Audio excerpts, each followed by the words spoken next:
Definitely அந்த broad அப்ன்ற ஒரு விஷயம் தான். ஸோ இந்த நேரத்தில் I would like to call professor Kalainesan அறிவோட அப்பா அவர்களை அன்போடு மேடைக்கு அழைக்கிறோம்.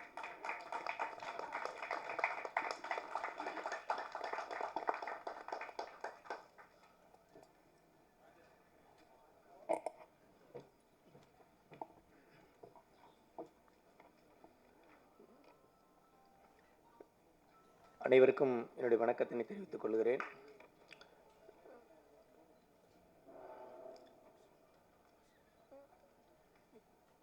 இது என்ன பேசுறதுன்னு தெரியல, ஆனாலும் எல்லோருக்கும் நன்றி சொல்ல கடமைப்பட்டிருக்கிறேன். இந்த படத்தை பார்த்தேன் வந்த உடனே. இந்த படத்தை பார்த்த உடனே என்னுடைய அப்பா தான் நினைவுக்கு வந்தார். நாங்கள்லாம் படிக்கின்றதுக்காக எங்கள் அப்பா அவர் வேலை செஞ்ச நாயுடு வீட்டு மாட்டை காலையில் கொண்டு போயிட்டு இந்த மாட்டை கொண்டு போயிட்டு அதை கழுவி அது சுத்தம் செய்து ஏர் ஓட்ட போவாங்க. ஏர் முடித்து பிறகு அதை கட்டிட்டு அது அடுத்த வேலையை நாள் முழுக்க செய்வாங்க. நேரங்காலெல்லாம் கிடையாது. அப்படி இந்த கடுமையாக அந்த உழைப்பை அலட்சியமாக பார்த்த அந்த உழைப்பை அது மாட்டு பிடிச்சிட்டு போகிற அந்த அடிப்படையான அடித்தள மக்கள் செய்கிற சாதாரண வேலையை இவ்வளவு உயர்வான மேடையில் வைத்திருப்பது உண்மையிலே எனக்கு மிக்க மகிழ்ச்சியாக இருக்கிறது. நான் அறிவு மகன் என்ற முறையில் அல்ல, நான் அறிவினுடைய பாடல்களுக்கு நான் ஒரு ரசிகன். ஏன்னா அறிவுடைய ஒவ்வொரு பாடல்களையும் வரிகளையும் நான் நேசிப்பேன். ஏன்னா அது எல்லாமே நாங்கள் வாழ்ந்த வாழ்க்கையை ஒவ்வொரு நாள் சொல்லிக்கிட்டே இருக்கோம். எதையுமே தவிர்க்க முடியாது. எல்லாமே அந்த வாழ்க்கை அப்படியே பதிவு செய்த அந்த வரிகள் என்பதில் எனக்கு மிக நெருக்கம் உண்டு. ஆகையினால தான் அவன் எவ்வளவு தூரம் போனாலும் அதை நாங்கள் பாராட்டிருக்கிறோம். அவனை இந்த நிலையில் கொண்டு வந்து நிறுத்தியிருக்கிற மதிப்பிற்கு மரியாதைக்குரிய மக்கள் இயக்குனர் அன்பிற்குரிய சகோதரர் ரஞ்சித் டைரக்டர் அவர்களுக்கு உண்மையிலே நெஞ்சார்ந்த நன்றியினை நான் தெரிவித்துக் கொள்ள கடமைப்பட்டிருக்கிறேன். அவன் பிஇ முடிச்சுட்டு எம்பிஏ முடிச்சுட்டு சங்கர் ஐஏஎஸ் அகாடமியில் கொண்டு வந்து சேர்த்தோம். 2 ஆண்டுகள் ஐஏஎஸ் அகாடமியில் பயிற்சி பெற்றார். இன்னும் ஒரு 6 மாதத்தில் ஐஏஎஸ் எக்ஸாம் எழுதி அவன் ஒரு நல்ல வேலைக்கு போயிடுவான் என்ற நம்பிக்கையோடு அவனை அண்ணா நகரில் இருக்கிற சங்கர் ஐஏஎஸ் அகாடமியில் சேர்த்தோம். ஆனால் அது நிறைவேறுவதற்குள்ளாலே இப்படிப்பட்ட ஒரு வாய்ப்பு வந்தது. அந்த வரிகள் மிக சிறப்பாக இருந்தது. எங்கள் மனைவிக்கு ரொம்ப கெட்டியாக இது இல்லை அந்த பாதையிலேருந்து மாறக்கூடாது என்பதில் கெட்டியாக தான் இருந்தாங்க. எனக்கு சமூகத்தின் வரிகளாக இருக்குது, நல்ல வரியாக தான் இருக்குது. படிச்சுட்டு மட்டும் வந்து என்ன செய்ய போகிறோம், மீண்டும் சமூகத்துக்கு தானே செய்யணும், பரவாயில்ல நல்லா தான் இருக்குது செய்யட்டுன்னு ஒரு பக்கம் இருந்தாலும் நாங்கள் இருவருமே நான் நினச்சது அவன் ஒரு அதிகாரியாக போகணும் அப்படின்னு தான் நினச்சிருந்தோம். உண்மையிலேயே இப்படி வராமல் அந்த எக்ஸாமெல்லாம் எழுதியிருந்தானா நல்ல ஒரு அதிகாரியாக போயிருப்பான் என்ற நம்பிக்கை எங்களுக்கு உண்டு. ஆனாலும் இன்றைக்கு அதிகாரிகளாக இருந்து கொண்டு பெரிய அளவில் சமூகத்திற்கு இது பேச முடியாது, செய்துவிட முடியாது என்ற பல அனுபவங்களை நாம் பார்த்துருக்குறோம். அந்த அடிப்படையில் அவன் செய்திருக்கின்ற இந்த வேலைகள் எல்லாவற்றுக்கும் அவனுக்கு ஒரு நல்ல மேடை அமைத்து அவனுடைய வரிகளை அனுமதித்து அவனை ஒரு பாடகராக எழுத்தாளராக மாற்றி அமைத்திருக்கிற டைரக்டர் ரஞ்சித் அவர்களுக்கு உண்மையிலே நாங்கள் குடும்பத்தின் சார்பில் மீண்டும் மீண்டும் நன்றியை தெரிவித்துக் கொள்ள கடமைப்பட்டிருக்கிறோம். நாங்கள் சொல்ல வேண்டிய செய்திகள் பலவற்றை அவர் குடும்ப ரீதியாக பல செய்திகளை சொல்லியிருக்கார். பல்வேறு மன உளைச்சல்கள் அவனுக்கு ஏற்பட்ட பொழுதெல்லாம் உண்மையிலே நான் எனக்கு சொல்லும்போது உடனே நான் சரி நீ அண்ணங்கிட்ட சொன்னியாடான்னு தான் கேட்பேன். இல்லை அண்ணங்கிட்ட சொல்லியிருக்கிறேன், அண்ணன் இப்படி வழி சொல்லியிருக்கிறாரு, பொறுத்துக்கடா சொல்லியிருக்கிறாரு, இதெல்லாம் வரும்டா சிம்பிளாக எடுத்துக்கடான்னு சொல்லியிருக்காரு. அந்த மாதிரி அவர் தட்டி கொடுத்து அவனை தொடர்ந்து பாதுகாத்து இந்த வழியில் கொண்டு வந்து சேர்த்திருக்கிறார். உண்மையிலே அவருக்கு நான் மிகுந்த நன்றியை தெரிவித்துக் கொள்ள கடமைப்பட்டிருக்கிறேன். சங்கர் ஐஏஎஸ் அகாடமியிலிருந்து காஸ்டஸ் கலெக்டிவ்ஸில் ரஞ்சித் டைரக்டர் உருவாக்கிய அந்த காஸ்டஸ் கலெக்டிவ்ஸில் ஒரு பாடகராக, ஒரு பாடல் எழுதுகிறவராக, பாடலை பாடுகிறவராக உருவாக்கிய அந்த நாளை நான் எண்ணி பார்க்கிறேன். உண்மையிலே அந்த நாளே முதலாக நாங்கள் சென்னைக்கு ஒரு பாடல் பாடுற நிகழ்வுக்கு வந்து உட்கார்ந்து பார்த்து எங்களுக்கு அந்த முதல் நிகழ்வு. ஆனால் அந்த நிகழ்வு பல முக்கியஸ்தர்கள்லாம் எதிரில் உட்கார்ந்ததை நான் பார்த்துருக்கிறேன். பல பெரும் தலைவர்கள் உட்கார்ந்துருக்கிறாங்க, ஏராளமான கூட்டங்கள் வந்தாங்க. அவன் அறிவு பாடிக்கிட்டு இருக்கான், இவ்வளோ பேர் அதை ரெகனைஸ் பண்ணுறாங்க. அது உண்மையிலே எங்களுக்கு மிகப்பெரிய தெம்பாக இருந்தது. அது இல்லாமல் சமூக நோக்காட இருந்தது. அதில் கூட எங்கள் அப்பாவுடைய வாழ்க்கையே வரியாக வரும். உன் பாட்டனெல்லாம் வச்சாண்டா என் பாட்டனுக்கு வேட்டு, அதனால தாண்டா கொடுக்குறாங்க கோட்டாவில் சீட்டுன்ற பாட்டெல்லாம் ஏதோ சும்மாவெல்லாம் வந்துடல. அன்றைக்கி எங்கள் அப்பா உழைச்ச உழைப்பெல்லாம் கணக்கு போட்டு பார்த்தா நாங்கள் சம்பாதிக்க வேண்டியதே இல்லை. அவ்வளோ பாக்கி இருக்குது எங்களுக்கு தர வேண்டிய பாக்கிகள், அவ்வளோ உழைப்பு இருக்குது. அவரெல்லாம் காலையில் அதிகாலை எழுந்த உடனே 6 மணிக்கு போயிடுவாங்க, இரவு 10 மணிக்கு தான் வீட்டுக்கு வருவாங்க. இடையில அந்த அவருடைய அந்த பம்ப் செட் இருக்கிற நாயுடு வீட்டில் முழு நேரமாக எந்த வேலை ஒன்றா எல்லா வேலையும் செய்வாங்க. இந்த கொட்டாயை சாணி வாரி கொட்டாங்க, மாட்டை கொண்டு விடுவாங்க, திரும்ப கொழுவாங்க, திரும்ப அவர்கள் என்ன வேலை சொல்கிற எல்லா வேலையும் படியாள்காரன் பேர் அதுக்கு. அப்படி செய்வாங்க. மாதம் முழுக்க மாதத்துக்கு 8 மரக்கால் நெல், அவ்வளோதான். என்ன வேலை வேணாலும் செஞ்சுட்டு இருப்பாங்க. அப்படி படியாள்காரராக இருந்த என் அப்பா என்னை படிப்பாளியாக மாற்றினார். அந்த படிப்பாளி சமூகத்திற்கு எதுவும் செய்யவில்லைன்னு சொன்னாலும், அந்த நாம் கற்றுக்கொண்ட அந்த பாடத்தை, அந்த வாழ்க்கையை மேலே கொண்டு வந்து நிறுத்துகிற அந்த பணியை மகன் செய்கிறான் என்ற பொழுது, உண்மையிலே இந்த மகனை சமூக பணிக்காக நான் தத்து கொடுத்திருக்கிறேன் என்ற மிக பெருமையோடு மகிழ்ச்சியோடு நான் அவனை தொடர்ந்து வாழ்த்த கடமைப்பட்டிருக்கிறேன். இந்த நிகழ்வில் மதிப்பிற்குரிய ஐஏஎஸ் மேடம், உலக அறிந்த எழுத்தாளர் மேடம் சிவகாமி ஐஏஎஸ் அவர்கள் இங்கே வந்து உட்கார்ந்திருப்பது பெருமைக்குரியது, மிக பொருத்தமானதும் கூட. நாங்கள் அவர்கள் வர வேண்டும் என்று விரும்பினேன். என்ன காரணம்னா, அவன் கோயம்புத்தூரில் பொறியியல் கல்லூரி படித்து கொண்டிருந்த பொழுது கவிதைகளை எழுதி வைத்திருந்தான். அது வெளியிட வேண்டும் என்று சொன்னான். முதல்ல காலேஜ் போயிருக்கிறேன், ஃபஸ்ட் இயர் எக்ஸாம் வரட்டும், ஃபஸ்ட் இயர் ரிசல்ட் வரட்டும், அதில் எல்லாத்தையும் நல்ல மார்க் வாங்கினதான் இந்த புத்தகம் வெளியிட அனுமதிப்பேன்னு சொல்லி நான் ரொம்ப கராராக இருந்தேன். பிஇனுடைய ஃபஸ்ட்டு செமஸ்டர் ரிசல்ட்டெல்லாம் நல்ல மார்க்கோடு வந்த பிறகு சரி வெளியிட அனுமதித்தேன். அதுலேயும் குறிப்பாக அவன் சொன்னது, இல்லை எனக்கு வர ஜூலை 18 வந்துச்சு, எனக்கு 18 வயசு வந்துடுது, நான் 18 வயசு வரதுக்குள்ளால் கட்டாயம் வெளியிட்டணும்னு சொன்னான். அதனால் அடுத்த நாள் 18ஆம் தேதி, இப்போ 18வது வயது தொட போகிறான், 17வது வயது கடைசி நாள், அந்த ஆகஸ்ட் 17ஆம் தேதி அவனுடைய 17வது வயதில், அந்த 17வது வயதில் 17ஆம் தேதி அந்த அவன் ஒரு கவிதை புத்தகம் வெளியிட்டிருந்தான். அந்த கவிதை புத்தகத்தை உருவாக்கி, அந்த கவிதை புத்தகத்துக்கு பேர் குனிந்து வரவேற்கும் குடிசைகள். நான் தான் குடிசையில் வாழ்ந்தான், அவன் குடிசையில் வாழலை. ஆனால் அவன் என்னுடைய வாழ்க்கையை அப்படியே அப்சர்வ் பண்ணியிருக்கிறான். அவன் குழந்தையாக இருக்கணும், அந்த குடிசை வீட்டுக்கு கூட்டிகிட்டு போயிருக்கிறோம். குனிஞ்சு போவாங்க, எங்கள் கொள்ளைகள்லாம் போய் சுற்றி பார்ப்பாங்க, தெருக்களில் விளையாடுவாங்க, பிள்ளையெல்லாம் பார்த்துருக்குறாங்க, சொந்தக்காரெல்லாம் போய் பார்ப்பாங்க. ஊருக்கு போயிட்டு பிள்ளைங்க எல்லா உறவுக்காரரும் இயல்பாக பேசுவாங்க. அந்த பேசுனதே உன்னோளுக்கு அவனுக்கு ஒரு நல்ல ஒரு ஸ்டடி தந்தது நான் நம்புகிறேன். அந்த வகையில் அப்படி அந்த குனிந்து வரவேற்கும் குடிசைகள் என்ற தலைப்பில் கவிதை நூலை வெளியிட்டான். இந்த கவிதைகள்லாம் அவன் +2 படிக்கும்போது, +1 படிக்கும்போதெல்லாம் பல அப்பப்போ கவிதை எழுதிட்டு ஸ்கூலில் வாங்கியிருக்கிறான், ஸ்கூலில் துறக்கிருக்கிறாங்க. இந்த பையன் படிக்கிறதுக்கு லாய்க்கு இல்லைலாம் சொல்லி அவனை வான் பண்ணியிருக்கிறாங்க. ஏன்னா அவன் அரக்கோணத்தில் இருக்கிற அவன் படித்த ஸ்கூலில் அது ஒரு எல்லாருமே விரும்புகிற ஒரு ஸ்கூல். விரும்புகிறேன்னா 100க்கு 100 மார்க் வாங்குகிற ஸ்கூல்.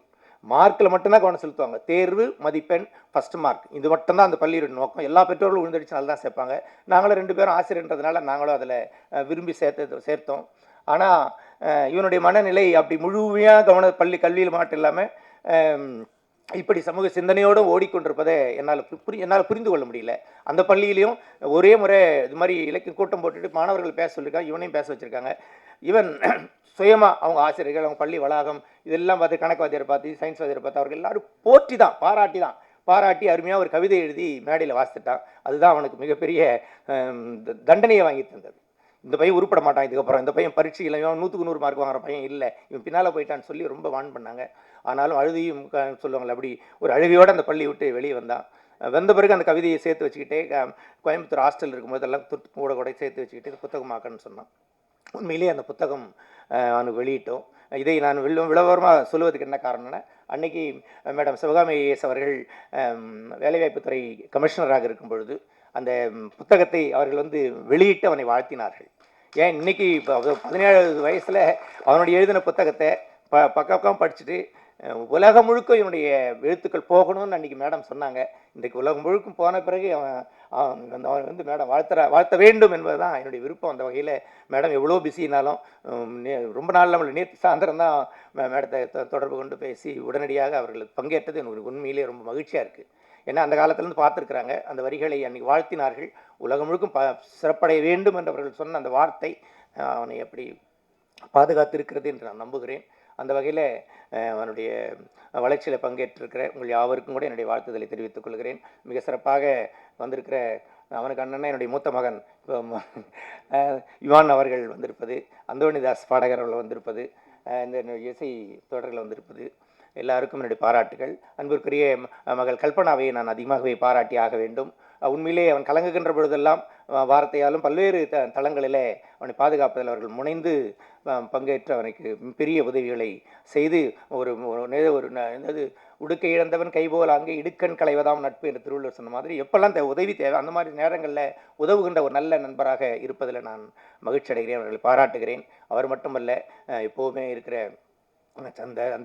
சந்தர், கார்த்தி, மற்ற அங்கே இருக்கிற பாலச்சந்தர், அந்த டீம் எல்லாரையும் நான் மீண்டும் மீண்டும் பாராட்டுகிறேன், வாழ்த்துகிறேன். எல்லோருமே ஒரு குடும்பமாக அவன் தங்கியிருக்கிற வீட்டுக்கு வந்துட்டு சொன்னால் எல்லாருமே கும்பலாகவே இருப்பாங்க. எப்பவுமே அவனு தனியாக பார்க்க முடியாது. சரி இங்கே தான் தனியாக பார்க்கல, வீட்டுக்கு வரானே, சரி அவங்ககிட்ட ஏதாவது ஒரு வார்த்தை பேசணும்னு பார்த்தா 4 பேரோட வீட்டுக்கு வருவார். அவங்ககிட்ட எந்த ரகசியமும் எப்பவுமே பேச முடியாது. அந்த மாதிரி ஒரு படையோடு இருப்பதில் எனக்கு பெருமை. அது மாத்திரம் இல்லாமல் ஏதோ இந்த இள வயதில் மாணவர்கள் எந்தையோ எப்படியோ பாதி மாறி போகின்ற காலமாக இது இருக்கிறதை நம்ம எல்லோரும் அறிந்திருக்கிறோம். அந்த வகையில் அப்படி பாதி மாறி போகாமல் தன்னையும் தன்னுடைய அறிவு சிந்தனையையும் தன்னுடைய நண்பர்களையும் கூட பயன்படுத்தி சமூக பார்வையாக இருப்பதும் சமூகத்திற்குண்டான விடியலை தேடுகின்ற அது பாதையாக இருப்பதும் எனக்கு மகிழ்ச்சி அளிக்கிறது, பெருமை அளிக்கிறது. அந்த வகையில் இதில் பங்கேற்றிருக்கிற உதவி செய்த எல்லோரையும் இந்த நேரத்தில் நான் பாராட்ட கடமைப்பட்டிருக்கிறேன். அது மாத்திரம் இல்லாமல் எங்கள் மாமியார் வள்ளியம்மா, என்னுடைய துணைவியாருடைய அம்மா, அது அவனுக்கு பாட்டி இல்லையா, அம்மம்மா. நாங்கள் 2 பேரும் நான் கல்லூரியில் பேராசிரியர், என் மனைவி பள்ளி தலைமை ஆசிரியர் இருக்கிறாங்க. நாங்கள் 2 பேரும் குழந்தைகளை பராமரிப்பதில் எங்களுக்கு ரொம்ப, அதாவது நேரம் கிடையாதுன்னு சொல்கிறோம், எல்லாரும் சொல்கிற மாதிரி நேரம் கிடையாது. ஆனாலும் அந்த பொறுப்பெல்லாம் எங்கள் மாமியார் தான் எடுத்துக்கிட்டாங்க. அதனால் என்னுடைய மகனையும் மகளையும் அவர்கள் பொறுப்பேற்றுக் கொண்டார்கள். அன்பாக அவர்கள் தான் வளர்த்தெடுத்தார்கள். எனவே பெற்றோர்களை விட என்னை அதிகமாக தூக்கி வளர்த்தெடுத்த பாட்டியை மறந்துவிடக்கூடாது என்ற நன்றி உணர்வோடு அவர்களை தூக்கி நிறுத்தியிருப்பது உண்மையிலே பெருமையாக இருக்கிறது. அது மிக சிறந்த நன்றி உணர்வு என்று நான் நம்புகிறேன். என்னுடைய கடமையும் கூட அதில் சேர்ந்து அடங்கியிருப்பதாக நான் உணர்கிறேன். அந்த வகையில் பங்கேற்று என்னுடைய அப்பா வந்திருக்கிறார்.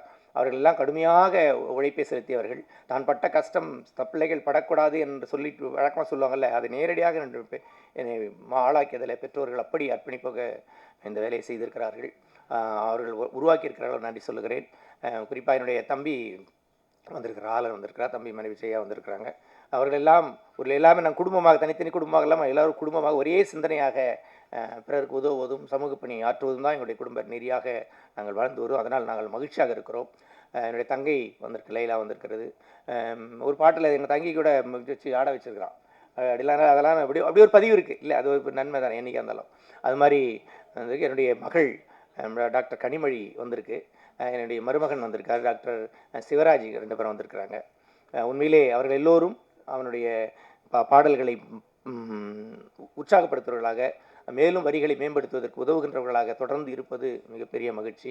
உண்மையிலே ஒரு குடும்பம், நாங்கள் வெட்டையத்து பண ஆசை பற்றி மற்ற இதை பற்றிலாம் நாங்கள் கவலைப்படுறதில்லை. இது அப்பப்போ வருது, அப்பப்போ எதாவது செலவாயிடுச்சா பரவாயில்ல, சேர்த்து வைக்கிற விஷயம்லாம் எங்களுக்கு எப்பவுமே கிடையாது. அதனால் இப்படி நண்பர்களோடு இருப்பதும் பிறருக்கு உதவி செய்கின்ற அந்த அந்த செயல்பாடு உண்மையிலே மகிழ்ச்சி அளிக்கிறது, தொடர்ந்து செயல்பட வைக்கிறது. இன்னும் கூட நிறைய செய்ய வேண்டியிருக்கிறது. நாங்கள் அரக்கோணத்தில் அடிக்கடி அம்பேத்கர் பிறந்தநாள் விழாவில் மாலை நேரத்தில் பாண்டிச்சேரியிலேருந்து தலித் சுப்பையா அவர்களை கூட்டு வந்து கலை நிகழ்ச்சி நடத்துவோம். தலித் சுப்பையா அவர்கள் ஒரு இசை போர் நடத்துவார்.